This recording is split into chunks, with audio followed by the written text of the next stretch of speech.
ಸಾಕಷ್ಟು ಮಂದಿ ರಾತ್ರಿ ಸರಿಯಾಗಿ ನಿದ್ರೆ ಇಲ್ಲದೆ ತುಂಬಾನೇ ಸಫರ್ ಮಾಡ್ತಾರೆ, ಒಂದು ಕ್ವಾಲಿಟಿ ಸ್ಲೀಪ್ ಇಲ್ಲದೆ ಸಫರ್ ಮಾಡ್ತಾರೆ.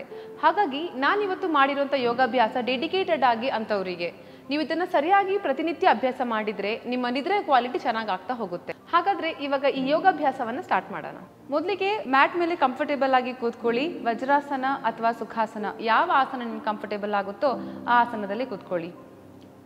ಬೆನ್ನನ್ನು ಸ್ವಲ್ಪ ನೇರವಾಗಿ ಇಟ್ಕೊಳ್ಳಿ. ಆಸನವನ್ನು ಶುರು ಮಾಡೋಕ್ಕೂ ಮೊದಲು ಸ್ವಲ್ಪ ನಾವು ನಮ್ಮ ಮೈಂಡನ್ನು ರಿಲ್ಯಾಕ್ಸ್ ಮಾಡ್ಕೊಳ್ಳೋಣ. ನಿಮ್ಮ ಅಂಗೈಯನ್ನು ಮಂಡಿಗಳ ಮೇಲೆ ಇಟ್ಕೊಂಡು ಕಣ್ಣನ್ನು ಮುಚ್ಚಿ ಉಸಿರಾಟದ ಕಡೆ ಗಮನ ಕೊಡಿ.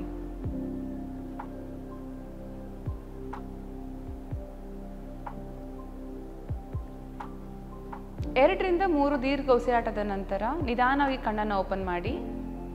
ಇಲ್ಲಿಂದ ನಿಮ್ಮ ಬಲಗೈಯನ್ನು ಆದಷ್ಟು ಮೇಲಕ್ಕೆ ತಗೊಂಡೋಗಿ ಉಸಿರನ್ನ ಒಳಗೆ ತಗೊಳ್ತಾ ಉಸಿರನ್ನ ಹೊರಗೆ ಬಿಡ್ತಾ ಎಡಗಡೆಗೆ ಸ್ವಲ್ಪ ಬಾಗಬೇಕು. ನಿಮ್ಮ ಸೈಡಿಗೆ ಚೆನ್ನಾಗಿ ಸ್ಟ್ರೆಚ್ ಸಿಗುತ್ತೆ. ನಿಧಾನವಾಗಿ ಉಸಿರನ್ನ ಹೊರಗೆ ಬಿಡ್ತಾ ವಾಪಸ್ ಬನ್ನಿ. ಉಸಿರನ್ನ ಒಳಗೆ ತಗೊಳ್ತಾ ಎಡಗೈಯನ್ನು ಮೇಲಕ್ಕೆ ತಗೊಂಡು ಹೋಗಿ ಉಸಿರನ್ನ ಹೊರಗೆ ಬಿಡ್ತಾ ಬಲಗಡೆಗೆ ಸ್ಟ್ರೆಚ್ ಕೊಡಿ. ನಿಮ್ಮ ಶೋಲ್ಡರ್ ಮತ್ತು ನಿಮ್ಮ ಸೈಡ್ ಚೆನ್ನಾಗಿ ಸ್ಟ್ರೆಚ್ ಆಗ್ತಾ ಇರುತ್ತೆ. ಇಲ್ಲಿ ನೀವು ಉಸಿರನ್ನು ಹೋಲ್ಡ್ ಮಾಡಬೇಡಿ, ಉಸಿರಾಡ್ತಾ ಇರಿ, ಜೊತೆಗೆ ಸ್ಟ್ರೆಚನ್ನು ಕೂಡ ಗಮನಿಸಿ. ಉಸಿರನ್ನು ಹೊರಗೆ ಬಿಡ್ತಾ ನಿಧಾನವಾಗಿ ಮಧ್ಯಕ್ಕೆ ಬನ್ನಿ. ಇಲ್ಲಿಂದ ನಾವು ಬಾಲಾಸನಕ್ಕೆ ಹೋಗೋಣ. ನಿಮ್ಮ 2 ಮಂಡಿಗಳನ್ನು ಸ್ವಲ್ಪ ದೂರ ಇಟ್ಕೊಂಡು ಬೆನ್ನನ್ನು ನೇರವಾಗಿ ಇಟ್ಕೊಂಡು ಒಂದು ದೀರ್ಘ ಉಸಿರನ್ನು ಒಳಗೆ ತಗೊಳ್ಳಿ. ಉಸಿರನ್ನು ಹೊರಗೆ ಬಿಡ್ತಾ ನಿಮ್ಮ 2 ಕೈಗಳನ್ನು ಆದಷ್ಟು ಮುಂದಕ್ಕೆ ಈ ಥರ ಚಾಚಬೇಕು. ನಿಮ್ಮ ಎದೆಯ ಭಾಗವನ್ನು ಅಥವಾ ನಿಮ್ಮ ತಲೆಯ ಭಾಗವನ್ನು ನೆಲದ ಮೇಲೆ ಇಡ್ಲಿಕ್ಕೆ ನೀವು ಪ್ರಯತ್ನ ಪಡಿ.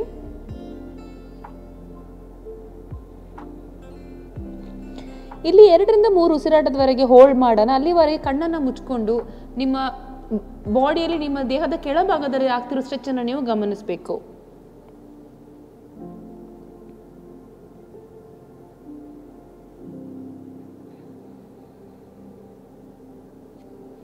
ಇಲ್ಲಿ 2ರಿಂದ 3 ಉಸಿರಾಟದ ನಂತರ ನಿಮ್ಮ 2 ಕೈಗಳನ್ನು ಬಲಗಡೆಗೆ ತಗೊಂಡು ಹೋಗಬೇಕು. ಒಂದು ಸ್ಟೆಪ್, ಅದಾದ್ಮೇಲೆ ಇನ್ನೊಂದು ಸ್ಟೆಪ್. ಇಲ್ಲಿ ಬಂದ ನಂತರ ಮತ್ತೊಮ್ಮೆ ನಿಮ್ಮ ಭುಜಗಳನ್ನು ನೀವು ನೆಲದ ಕಡೆಗೆ ಇದರ ಸ್ಟ್ರೆಚ್ ಮಾಡಿ. ಇಲ್ಲಿ 2ರಿಂದ 3 ಉಸಿರಾಟದಷ್ಟು ಹೋಲ್ಡ್ ಮಾಡಿ ನಿಮ್ಮ ಎಡಗಡೆ ಆಗ್ತಿರೋ ಸ್ಟ್ರೆಚ್ ಅನ್ನು ನೀವು ಗಮನಿಸಿ.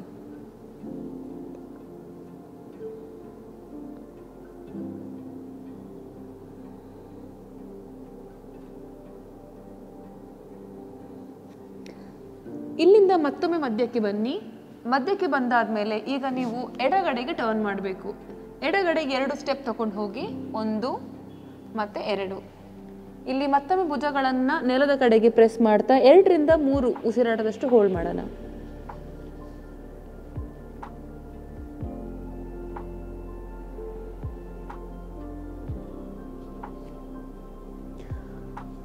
ಇಲ್ಲಿಂದ ನಿಧಾನವಾಗಿ ಮಧ್ಯಕ್ಕೆ ಬನ್ನಿ.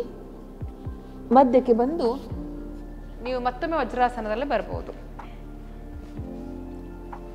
ಇನ್ನು ಮುಂದಕ್ಕೆ 2 ಕೈಗಳನ್ನು ನೆಲದ ಮೇಲೆ ಇಟ್ಕೊಂಡು ನಾವು ಮರ್ಜರಿ ಆಸನ ಮತ್ತು ಬಿತಿಲಾಸನವನ್ನು ಅಭ್ಯಾಸ ಮಾಡ್ಕೊಳ್ಳೋಣ. ನೀವು ನೋಡಿರ್ಬೋದು, ಯಾವುದೇ ವಿಡಿಯೋ ಇರಲಿ, ಯಾವುದೇ ಯೋಗಾಸನ ಪ್ರಾಕ್ಟೀಸ್ ಇರಲಿ, ನಾವು ವಾರ್ಮಪ್ ರೂಪದಲ್ಲಿ ಈ ಕ್ಯಾಟ್ ಆ್ಯಂಡ್ ಕವ್ ಏನಂತೀವಿ, ಮರ್ಜರಿ ಆಸನ, ಬಿತಿಲಾಸನ ಇದನ್ನು ಮಾಡೇ ಮಾಡ್ತೀವಿ. ಯಾಕಂದರೆ ಬೆನ್ನಿಗೆ ತುಂಬಾ ಇಫೆಕ್ಟಿವ್ ಆಗಿರುವಂಥ ಸಿಂಪಲ್ ಆಸನ ಇದು. ನಿಮ್ಮ ರಿಸ್ಟ್ ಹಾಗೂ ಭುಜ ಒಂದೇ ಇರಲಿ. ಇಲ್ಲಿಂದ ಉಸಿರನ್ನ ಒಳಗೆ ತಗೊಳ್ತಾ ಬೆನ್ನನ್ನು ಆದಷ್ಟು ಒಳಗೆ ತಗೊಂಡು ಹೋಗಬೇಕು. ಉಸಿರನ್ನ ಬಿಡ್ತಾ ಬೆನ್ನನ್ನು ಆದಷ್ಟು ಹೊರಗಡೆಗೆ ಪುಷ್ ಮಾಡಬೇಕು. ಇದನ್ನು ನಾವು ಒಂದು 5 ಸಲ ಅಭ್ಯಾಸ ಮಾಡೋಣ. 5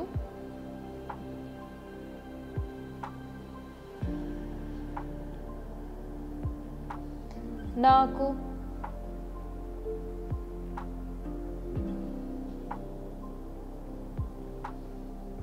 3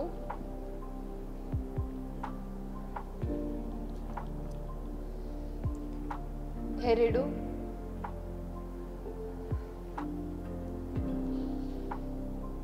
1.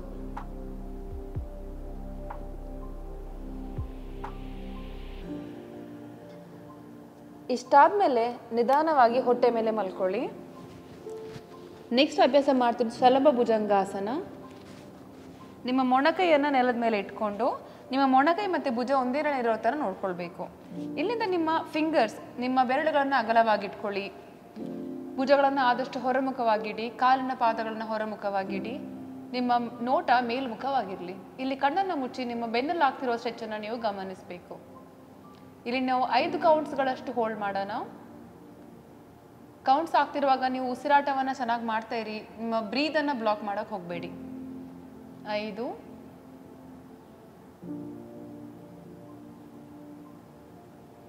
4 ನಿಧಾನವಾಗಿ ಉಸಿರಾಡಿ. 3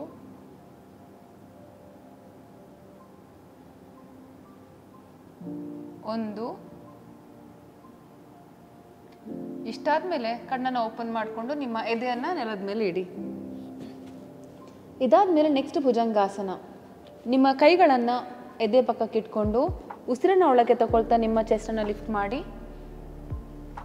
ಉಸಿರನ್ನ ಬಿಡ್ತಾ ನಿಧಾನವಾಗಿ ಚೆಸ್ಟನ್ನು ಮತ್ತೆ ನೆಲದ ಮೇಲೆ ಇಡಬೇಕು. ಈ ಪ್ರಕ್ರಿಯೆನ ನಾವು 5 ಸಲ ಅಭ್ಯಾಸ ಮಾಡೋಣ. 1 inhale, exhale. 2 inhale, exhale. 3 inhale, exhale. 4 inhale, exhale. 5 inhale, exhale. ಈಗ ಇದಕ್ಕೆ ನಾವು ಕೌಂಟರ್ ಪಾಸ್ಚರ್ ಕೊಡಬೇಕಾಗುತ್ತೆ. ಹಾಗಾಗಿ ನಾವು ಬಾಲಾಸನ ಅಭ್ಯಾಸ ಮಾಡೋಣ.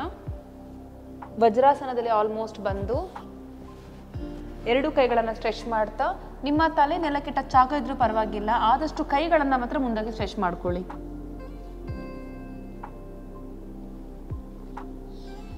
ಚೆನ್ನಾಗಿ ಉಸಿರಾಡ್ತಾ ಇರಿ, ನಿಧಾನವಾಗಿ ಉಸಿರಾಡ್ತಾ ಇರಿ. ಅದ್ರ ಜೊತೆಗೆ ನಿಮ್ಮ ಪ್ರತಿ ಸ್ಟ್ರೆಚ್ಚಲ್ಲೂ, ಪ್ರತಿ ಆಸನದಲ್ಲೂ ನಿಮ್ಮ ದೇಹದಲ್ಲಿ ಏನು ಬದಲಾವಣೆ ಆಗ್ತಾ ಇದೆ, ಎಲ್ಲಿ ಸ್ಟ್ರೆಚ್ ಆಗ್ತಿದೆ ಅದನ್ನು ನೀವು ಗಮನಿಸಬೇಕು.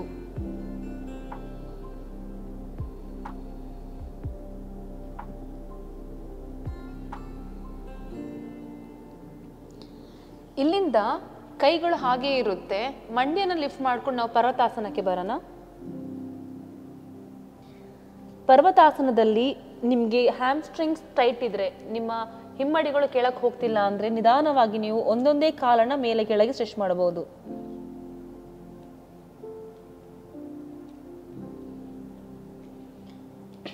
ಐದರಿಂದ 6 ಸಲ ನಿಮ್ಮ ಹಿಂಬಡಿಯನ್ನು ಸ್ಟ್ರೆಚ್ ಮಾಡ್ಕೊಂಡ್ಮೇಲೆ ಪರ್ವತಾಸನದಲ್ಲಿ ನಿಮ್ಗೆ ಎಷ್ಟಾಗುತ್ತೆ ಅಷ್ಟು ಸ್ಟ್ರೆಚ್ ಮಾಡಿ 5 ಉಸಿರಾಟದಷ್ಟು ಹೋಲ್ಡ್ ಮಾಡಿ. ಆದರೆ ಕಣ್ಣನ್ನು ಮುಚ್ಕೊಂಡಿರಿ. ನಿಮ್ಮ ಕಂಪ್ಲೀಟ್ ಗಮನ ಎಲ್ಲಿರ್ಬೇಕಂದ್ರೆ ಉಸಿರಾಟದ ಮೇಲೆ ಮತ್ತು ನಿಮ್ಮ ಬೆನ್ನಲ್ಲಿ ಆಗ್ತಿರೋ, ಹ್ಯಾಮ್ಸ್ಟ್ರಿಂಗಲ್ಲಿ ಆಗ್ತಿರೋ ಸ್ಟ್ರೆಚ್ ಮೇಲೆ ಇರಬೇಕು. 5 4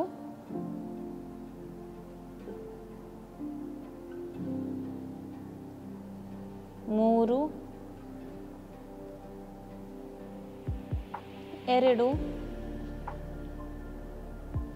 1. ಇಲ್ಲಿಂದ ಕಾಲನ್ನು ಕೆಳಗಿಟ್ಟು ನೀವು ನೆಲದ ಮೇಲೆ, ಹೊಟ್ಟೆ ಮೇಲೆ ಮಲ್ಕೊಳ್ಬೇಕು. ಇಲ್ಲಿಂದ ನಿಮ್ಮ ಬಲಗಾಲಿನ ಮಂಡಿಯನ್ನ ಸ್ವಲ್ಪ ಮುಂದಕ್ಕೆ ತಗೊಂಡು ಬನ್ನಿ. ನಿಮ್ಮ ಅಂಗೈ ಎದೆಗಿಂತ 1 ಸ್ಟೆಪ್ ಮುಂದಕ್ಕಿರಬೇಕು. ಇಲ್ಲಿಂದ ಉಸಿರನ್ನ ಒಳಗೆ ತಗೊಳ್ತಾ ನಿಧಾನವಾಗಿ ನೆಲಕ್ಕೆ ಪುಷ್ ಮಾಡ್ತಾ ಬೆನ್ನನ್ನು ಮಾತ್ರ ಮೇಲಕ್ಕೆ ತಗೊಂಡು ಬನ್ನಿ. ನಿಮ್ಮ ಮಂಡಿ ಬೆಂಡಾಗಿರುತ್ತೆ. ಈ ಥರ ಮಾಡೋದ್ರಿಂದ ನಿಮ್ಮ ಬ್ಯಾಕಿಗೆ, ನಿಮ್ಮ ಲೋವರ್ ಬ್ಯಾಕಿಗೆ ತುಂಬ ರಿಲ್ಯಾಕ್ಸ್ ಆಗಿರುವಂಥ ಸ್ಟ್ರೆಚ್ ಬೀಳುತ್ತೆ. ಅಂದರೆ ತುಂಬ ನೋವಾಗಲ್ಲ, ತುಂಬ ಕಷ್ಟ ಆಗಲ್ಲ. ಏನಾದರೂ ಬೆನ್ನು ನೋವು ಇದ್ರೂ ಕೂಡ ಅದಕ್ಕೂ ಈ ಸ್ಟ್ರೆಚ್ ತುಂಬಾ ಹೆಲ್ಪ್ ಮಾಡುತ್ತೆ. ಇಲ್ಲಿ ಒಂದು 5 ಕೌಂಟ್ಸ್ ಅಷ್ಟು ಹೋಲ್ಡ್ ಮಾಡೋಣ. 5 4 2 1. ನಿಧಾನವಾಗಿ ಎದೆನ ಕೆಳಗಿಡ್ತಾ ನೀವು ಕಾಲನ್ನು ಹಿಂದಕ್ಕೆ ತಗೊಂಡೋಗಿ. ಇದೇ ಥರ ನಾವು ಇನ್ನೊಂದು ಕಡೆ ಅಭ್ಯಾಸ ಮಾಡ್ಕೊಳ್ಳೋಣ. ಎಡಗಾಲನ್ನು ಮುಂದಕ್ಕೆ ತಗೊಂಡು ಬರಬೇಕು. ಉಸಿರನ್ನ ಒಳಗೆ ತಗೊಳ್ತಾ ನಿಧಾನವಾಗಿ ನಿಮ್ಮ ಎದೆನ ಲಿಫ್ಟ್ ಮಾಡಬೇಕು. ಚೆನ್ನಾಗಿ ಉಸಿರಾಡ್ತಾ ಇರಿ, ನಿಧಾನವಾಗಿ ಉಸಿರಾಡ್ತಾ ಇರಿ. 5 ಭುಜಗಳನ್ನು ಮಾತ್ರ ಈ ಥರ ಸ್ಕ್ವೀಸ್ ಮಾಡೋಕ್ಕೆ ಹೋಗಬೇಡಿ. ಆದಷ್ಟು ನಿಮ್ಮ ನೆಕ್ಕನ್ನು ಸ್ವಲ್ಪ ರಿಲ್ಯಾಕ್ಸ್ ಆಗಿಡ್ಲಿಕ್ಕೆ ನೀವು ಪ್ರಯತ್ನ ಪಡಿ. 3 2 1. ನಿಧಾನವಾಗಿ ನಿಮ್ಮ ಎದೆಯನ್ನು ಕೆಳಗಿಡ್ತಾ ಕಾಲನ್ನು ಹಿಂದಕ್ಕೆ ತಗೊಂಡು ಹೋಗಿ 2 ಕೈಗಳನ್ನು ಈ ಥರ ಮುಂದೆ ಇಟ್ಕೊಳ್ಳಿ. ನಿಮ್ಮ 2 ಕಾಲಿನ ಪಾದಗಳನ್ನು ಹೊರಮುಖವಾಗಿ ಇಟ್ಕೊಳ್ಬೇಕು. ಹಿಮ್ಮಡಿಯನ್ನು ಒಂದರ ಒಂದು ಮುಂದ್ಗಡೆ ಇಟ್ಕೊಳ್ಬೇಕು. ಇದನ್ನು ಮಕರಾಸನ ಅಂತಾರೆ. ಯಾವುದೇ ಆಸನದಲ್ಲಿ ನಿಮಗೆ ಯಾವುದೇ ಅಭ್ಯಾಸದಲ್ಲಿ ಬಾಡಿನ ಸ್ವಲ್ಪ ರಿಲ್ಯಾಕ್ಸ್ ಮಾಡಬೇಕಂದ್ರೆ ನೀವು ಮಕರಾಸನದಲ್ಲಿ ರಿಲ್ಯಾಕ್ಸ್ ಮಾಡ್ಬೋದು.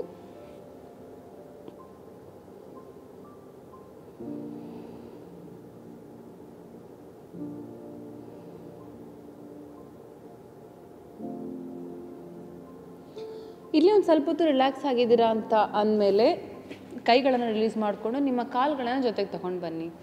ಇಲ್ಲಿಂದ ನಿಧಾನವಾಗಿ ನೀವು ನಿಮ್ಮ ಬೆನ್ನಿನ ಮೇಲೆ ಮಲ್ಕೊಳ್ಬೇಕು. ಹೀಗೆ ಟರ್ನ್ ಆಗ್ತಾ ಬೆನ್ನಿನ ಮೇಲೆ ಮಲ್ಕೊಂಡು ನೀವು 2 ಕಾಲುಗಳನ್ನು ಬೆಂಡ್ ಮಾಡ್ಕೊಳ್ಳಿ.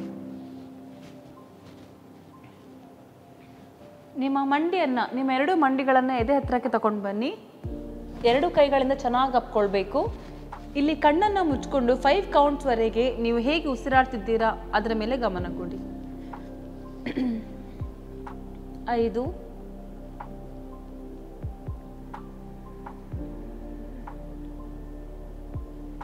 4 3 2 1. ಇಷ್ಟಾದಮೇಲೆ ನಿಮ್ಮ ಅಂಗೈಯನ್ನು ಈ ಥರ ಮಂಡಿ ಮೇಲೆ ಇಟ್ಕೊಳ್ಳಿ. ಇಲ್ಲಿಂದ ನೀವು ಸಣ್ಣ ಸರ್ಕಲನ್ನು ಕ್ರಿಯೇಟ್ ಮಾಡಬೇಕು. ಅಂದರೆ ನಿಮ್ಮ ಮಂಡಿಯನ್ನು ವೃತ್ತಾಕಾರದಲ್ಲಿ ಮೂವ್ ಮಾಡಬೇಕು.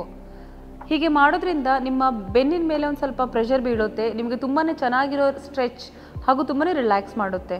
ಇದನ್ನು ನಾವು ಕ್ಲಾಕ್ ವೈಸ್ ಮತ್ತು anticlockwise 5 times practice ಮಾಡೋಣ. 1 ಸಣ್ಣ ಸರ್ಕಲ್ ಕ್ರಿಯೇಟ್ ಮಾಡಿ. 2 3 1. ಈಗ ಆಪೋಸಿಟ್ ಸೈಡ್ನಲ್ಲಿ 1 2 3 4 5.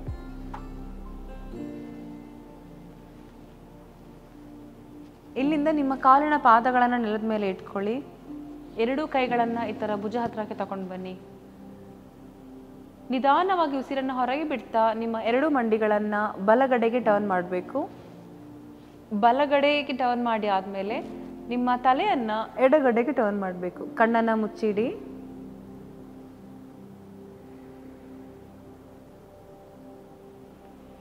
ಆರಾಮಾಗಿ ಉಸಿರಾಡ್ತಾ ಇರಿ. ನಿಮ್ಮ ಹೊಟ್ಟೆ ಮತ್ತು ನಿಮ್ಮ ಎದೆ ಯಾವ ಥರ ಮೂವ್ ಆಗ್ತಾ ಇದೆ ಅನ್ನೋದನ್ನು ಗಮನಿಸಿ.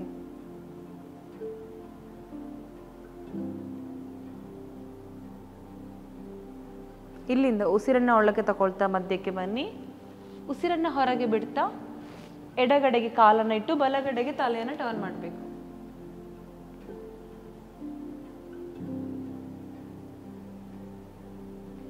ಐದು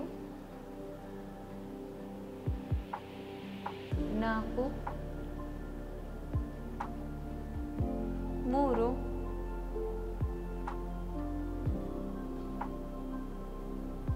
2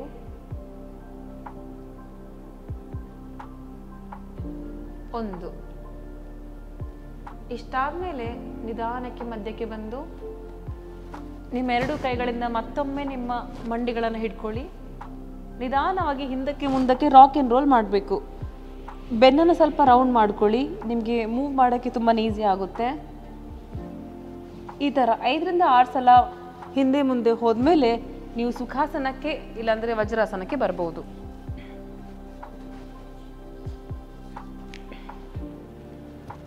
ಇದೊಂದು ತುಂಬಾ ರಿಲ್ಯಾಕ್ಸಿಂಗ್ ಆದಂತಹ ಯೋಗ. ನೀವು ರಾತ್ರಿ ಅಭ್ಯಾಸ ಮಾಡಿದರೆ ನಿಮಗೆ ಚೆನ್ನಾಗಿ ನಿದ್ರೆ ಬರುತ್ತೆ. ಸೊ ತುಂಬ ಜನ ಚೆನ್ನಾಗಿ ನಿದ್ರೆ ಇಲ್ಲದೆ ಸಫರ್ ಮಾಡ್ತಾ ಇರ್ತಾರೆ. ಅಂಥವರು ಇಂತಹ ಸಿಂಪಲ್ ಆಗಿರುವಂತಹ ರಿಲ್ಯಾಕ್ಸಿಂಗ್ ಆಗಿರುವಂಥ ಯೋಗಾಭ್ಯಾಸವನ್ನು ಪ್ರತಿನಿತ್ಯ ಅಭ್ಯಾಸ ಮಾಡೋದ್ರಿಂದ ನಿಮ್ಮ ನಿದ್ರೆ ಕ್ವಾಲಿಟಿ ಚೆನ್ನಾಗಿ ಆಗ್ತಾ ಹೋಗುತ್ತೆ.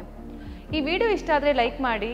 ಇದರ ಕೆಳಗಡೆ ನಿಮಗೆ ಬೇರೆ ಯಾವ ಟಾಪಿಕ್ ಮೇಲೆ ಯೋಗ ಬೇಕು ಅನ್ನೋದನ್ನು ಮೆನ್ಷನ್ ಮಾಡೋದನ್ನು ಮರಿಬೇಡಿ. Thank you so much.